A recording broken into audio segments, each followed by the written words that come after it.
Hello दोस्तों, नमस्कार। हमारे YouTube चैनल में आप लोगों का हार्दिक स्वागत है। आप और वीडियो अच्छी लगी तो लास्ट तक देखें और लाइक और सब्सक्राइब जरूर करें और चैनल को हमारे सब्सक्राइब करना ना भूलें, बेल वाली बटन जरूर दबाइए।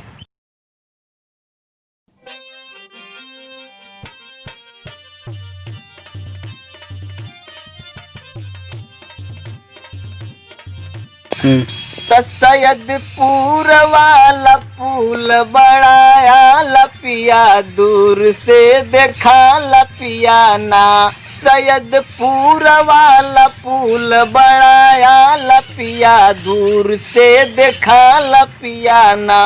ऊपर चल मोटर कार, नीचवा गंगा जी का धार, नीचवा गंगा जी का धार, नीचवा गंगा जी का धार।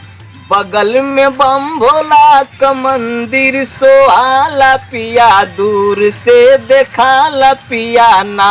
सैयदपुर वाला पुल बड़ा आला पिया, दूर से देखा।